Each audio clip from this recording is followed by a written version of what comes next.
취업은 해커스 대기업 해커스 공기업 해커스 최종학 크게 버렸어 가자. 여러분 안녕하세요. 반갑습니다. NCS 직업기초능력평가 입문서. 자, 이번 시간은 수리 출제 예상 문제 풀이 들어가 볼 거예요. 우리 지난 시간에 앞부분에 있는 이론 워크북 내용들 같이 쭉 한번 확인해 봤었거든요. 근데 워크북 내용들을 제가 그냥 가볍게 내용이 다 이해 정도 하시면 됩니다. 이런 내용 있나 보다 정도, 그리고 몇 가지 용어 정도 이제 기억해 보자. 그게 몇 가지 포인트만 말씀드렸을 거예요. 수리라고 하는 과목의 특성상 사실 그렇습니다. 워크북에 있는 내용을 암기해서 문제를 풀이하는 그런 과목이 원래부터 좀 아니다 보니까 그런 내용에 대한 활용이 되는 그런 것보다는 실질적인 뭔가 계산 문제들을 좀 우리가 풀어보면서 유형을 익히는 과정이 훨씬 중요하거든요. 오늘 입문서 문제를 좀 꼼꼼하게 같이 풀어볼 건데, 입문서 교재이긴 하지만 전반적인 실제 출제 유형들을 좀 다 다뤄봐야 돼서 몇 가지 문제가 약간 난이도가 높은 것들도 함께 포함이 되어 있습니다. 그래서 문제를 보실 때 이런 문제는 지금 나한테 너무 어려운데 라고 너무 부담 갖지 마시고요. 그냥 제가 중간중간 말씀드릴 거예요. 이런 문제는 실제 좀 난이도가 높은 문제라서 지금은 해결이 좀 어렵더라도 NCS 공부를 조금 더 다 진행을 하고 나서 다시 보셨을 때 복습용으로 회독은 하셔야 되니까요. 그때 봤을 때 좀 다르게 보일 수가 있다 정도까지만으로 다시 한번 좀 언급을 해드릴 겁니다. 자, 출제 예상 문제 전체 20문항 되어 있는데요. 일단 문제는 한번 미리 확인해 보시면 더 좋을 수 있습니다. 물론 보셨을 때 너무 해결이 어렵다 그런 것은 그냥 일단 남겨두고 강의 통해서 함께 이런 유형들이 이구나라고 하면 이해만 하셔도 충분합니다. 자, 1번 문제부터 한번 시작을 해볼게요. 그리고 그럼 하나 더 말씀드리고 싶은 것은 지금 이 단계에서는 절대 문제를 풀이하는 속도에는 신경 쓰지 않으시는 게 좋아요. 지금 우리 문제 유형 하나하나 확인하고 이런 문제 유형은 이렇게 풀이하는 게 좋겠구나라고 정확하게 이해하는 과정이 훨씬 더 중요하거든요. 지금 빨리 풀어야 된다. 한 문제당 1분, 2분 내에 풀어야 된다. 이런 생각은 지금 하지 마시고요. 속도는 차후에 우리 문제 유형 다 알고 나서 버린 문제가 무엇인지 풀 문제가 무엇인지 구분을 충분히 할 수 있을 때, 그리고 풀이하는 요령과 스킬을 다 습득하고 나서 그때 하시는 게 좋겠고, 지금은 그냥 정확하게 하나하나 내용 이해하고 풀이하는 과정까지를 다 거치시는 게 훨씬 더 중요한 단계입니다. 자, 볼게요.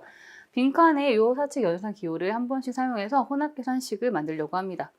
제시된 사칙 연산 순서 중에서 왼쪽 빈칸부터 차례로 넣어서 혼합계산식을 계산했을 때 가장 큰 값을 만들 수 있는 사칙 연산 순서를 고르면이라고 했죠. 물론 지금 각 페이지마다 아래쪽에 풀이 과정 해설이 함께 이제 위아래로 보이실 거거든요.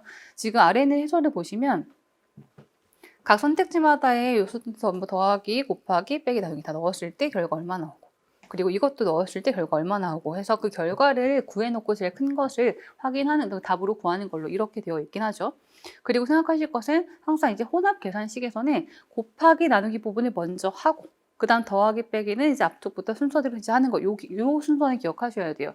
근데 여기서 우리가 약간 예상을 해볼 수 있는 구간들이 좀 있거든요. 요 4개 기호가 한 번씩 들어가야 됩니다. 근데 최대한 크게 만들 거예요. 일단 곱하기는 어디에 들어가는 게 제일 좋을까요?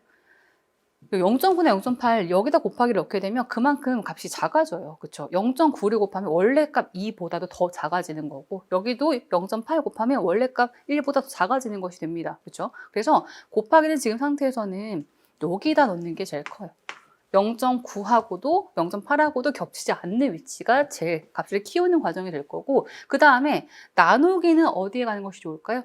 나누기는 0.9나 0.8로 앞에 값을 나누게 되면 그 값보다 더 커지죠. 곱할 때랑 반대로, 그렇죠? 1에서 곱하기 0.8은 0.8이 나오겠지만 1에서 나누기 0.8을 한다 라고 하면 1 곱하기 0.8은 여러분 이게 5분의 4죠. 그렇죠? 그럼 1 곱하기 4분의 5로 바뀌는 거거든요. 그래서 나누기 1보다 작은 수로 나누게 되면 원래 그 값보다 더 커지게 됩니다. 0.8이나 0.9 그 앞에 나누기가 있으면 값을 더 키우는 방법이 될 수 있겠죠. 그래서 여기서는 0.9보다 0.8로 나눴을 때 값을 조금 더 키우는 과정이 됩니다. 여기다 나누기 넣는 것이 뭔가 값을 높이는 방법이에요. 지금 맨 앞에 곱하기 마지막 나누기가 들어있는 지금 수식이 어디 있냐면 2번하고 5번, 그쵸? 여기에 있죠, 그쵸? 여기 이제 더하기나 빼기는 요것만 지금 고민해보면 되겠습니다. 일단 좀 정리를 해볼까요? 앞쪽은 이제 4하고 2 곱했으니까 8이고, 어차피 여러분 곱하기 나누기 과정이 먼저 들어가야 됩니다. 요 부분은 방금 전에 잠깐 했었죠. 0.8은 5분의 4인 거니까요. 1 곱하기 4분의 5가 되면서, 그죠? 4분의 5가 됩니다. 그러면 8하고 괄호, 0.9 괄호, 그리고 여기다가 이제 4분의 5 이렇게 들어가 있는 거죠. 이제 더하기랑 빼기가 들어갈 건데 아무래도 여러분 지금 빼기랑 더하기 중에서 더하기가 어디에 가는 것이 좋을까요? 4분의 5만큼을 더하는 과정이 더 훨씬 좋겠죠. 4분의 5는 지금 0.9보다 더 큰 값이거든요. 이걸 빼는 것보다 이걸 더하는 게 당연히 결과를 높이는 방법이 되겠죠. 그래서 여기다 더하기 넣고 여기다 빼기 넣었을 때가 결과를 가장 크게 만드는 방법이 되겠습니다. 이런 유추가 되면 사실 이거 다 넣는 것보다 이게 더 빠를 수는 있거든요. 개념적으로. 다시 한번 마지막에 빼기랑 더하기 넣을 건데 이걸 더하고 이걸 빼는 것인가? 이걸 빼고 이걸 더할 것인가? 이 과정에서 4분의 5가 0.9보다 더 큰 값이기 때문에 이걸 더하고 얘를 빼는 것이 결과를 더 높이는 방법이 될 거라서 볼을 이렇게 배치해 본 거예요. 그죠? 정답을 해서 답은 5번이 정답이 되겠죠. 물론 아래의 연산 과정을 다 거쳐서 결과 내보는 것도 한번 확인해 주시고, 왜냐하면 계산 연습을 하는 것도 수리 과정에서 굉장히 중요한 부분이거든요. 더하기 빼기 곱하기 나누기 이것 때문에 마지막에 결정적으로 그것 때문에 오류가 나오는 경우들이 상당히 많이 있습니다. 이 부분도 한번 참고해 주시고요. 정답은 이런 방법으로 5번으로 가볼 수도 있다라고 한번 풀이해 봤습니다. 자, 그 다음 문제 2번으로 넘어가 볼까요?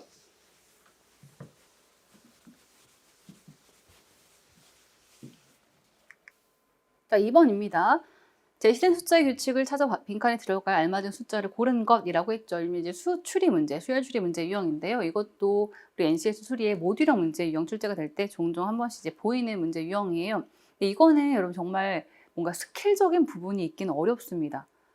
우리가 일반적으로 많이 생각할 수 있는 우리 그 아래에 있는 해설에도 나와 있지만 등차 수열, 등비 수열, 개차 수열, 피보나치 수열, 분수열 물론 몇 가지 패턴들이 좀 정해져 있는 부분이 있거든요. 근데 그게 숫자 적어놓고 나서 당연하게 이렇게 바로 보이는 경우도 있지만 그렇지 않은 경우도 많이 있어서 정말 수열 문제를 많이 풀어봐야만 아 이런 규칙도 있고 저런 규칙도 있구나라고 하는 생각의 범위가 좀 생길 수가 있거든요. 이것도 아마 한 번에 안 보이셨던 분들도 계실지 모르겠어요. 그러실 것 같아요. 왜냐하면 지금 숫자가 뭔가 간격이 일정하지 않아 보이거든요. 먼저 구할 수 있는 범위를 찾아볼게요. 여기하고 일단 옆 숫자 간의 관계. 보통 뭐 건너뛰기 수열해서 홀수한끼리, 짝수한끼리 이렇게 가는 경우도 있고 뭐 3개, 4개 끊어서 군수열 이런 경우도 있는데요. 일단 기본적으로 숫자의 배열이 많지 않습니다. 그럼 옆 숫자 간의 관계로 주로 이제 이때는 결정이 되게 돼요. 건너뛰기나 이제 홀수항, 짝수항 가는 경우는 적어도 숫자가 한 8개 이상 이렇게 나오는 경우들이라서 거기까지 가기는 어려울 것 같고 자, 요거 두 개 관계는 마이너스 27 이렇게 빠졌어요. 그쵸? 73에서 지금 9까지는요. 여기는 마이너스 64 이렇게 빠졌습니다. 27, 64 여기서 뭔가 규칙이 나와야 되는데 요게 이제 숫자를 좀 많이 보셨던 분들은요. 좀 떠오르기는 해요. 27은 3의 세제곱수, 64는요. 4의 세제곱수. 그쵸? 이게 바로 어떻게 보이나요? 그죠? 그렇게 생각하실 수 있거든요. 분명히 문제에 대한 규칙이 아주 편하게 빨리 보이는 규칙은 아니라고 생각을 합니다. 근데 이제 문제를 보시면서 아 이런 규칙으로 생각을 해볼 수 있어야 되는구나 라는 방향으로 한번 그냥 과정으로 봐주시면 좋을 것 같아요. 그러면 이제 괄호에 무엇이 들어갈 것인가인데 이 차이가 3의 세제곱만큼 마이너스가 되었고 4의 세제곱 마이너스가 되었죠. 그럼 이 숫자 순서대로 본다고 하면 여기는요. 여기는 이 위치는 뭔가 2의 세제곱만큼 마이너스가 되는 것이 규칙상으로는 뭔가 패턴이 맞아 보이죠. 그렇다고 하면 앞에 여기는요. 1의 세제곱만큼 마이너스가 되는 것이 규칙상으로 맞아 보입니다. 1의 세제곱이라고 하면 1일 거고요. 2의 세제곱이라고 하면 마이너스 8일 겁니다. 실제로 9 차이가 나고 있는 것도 사실이고요. 이렇게. 그렇죠? 그래서 괄호에는 1 정리가 마이너스가 된 108이 들어가면 정답으로 가능하겠다라고 정답을 찾게 됩니다.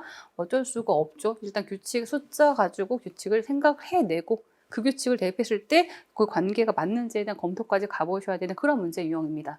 수열추리 문제는 비중이 아주 크진 않지만요. 모듈형에서 한 번씩 보이기도 하고 한 가지 유의하실 것은 우리 이제 뒤쪽에서 보게 될 문제들 방정식이나 자료해석 문제 그 자료해석 문제랑 같이 이 문제가 중간에 딱 이렇게 이제 포진되어 있으면 이 문제가 되게 매력적으로 느껴지실 거예요. 아, 좀 쉽게 보일 것 같고 머리 많이 안 쓰고 답을 낼 수 있을 것 같은데 라는 그런 문제가 딱 눈에 보이실 거거든요. 그런데 지금처럼 한 번에 안 보이면 여러분 이게 시간이 더 지나도 잘 안 보입니다. 수열추리 문제는 약간 그런 함정이 돼요. 풀고 싶게 생겼는데 안 보이면 끝까지 잘 안 보입니다. 근데 이걸 넘어가지 못해요. 오히려 다른 것보단 얘가 나아 보이니까. 그래서 실제 시험 문제에서는 본인이 제한 시간을 좀 걸고 있어야 됩니다. 내가 이런 문제 유형은 1분 넘게 안 보겠다라고 이렇게 좀 자제를 하지 않으면 그날 시험은 그 문제에서 멈출 수 있죠. 그렇죠? 이 문제가 약간 그런 포인트가 있습니다.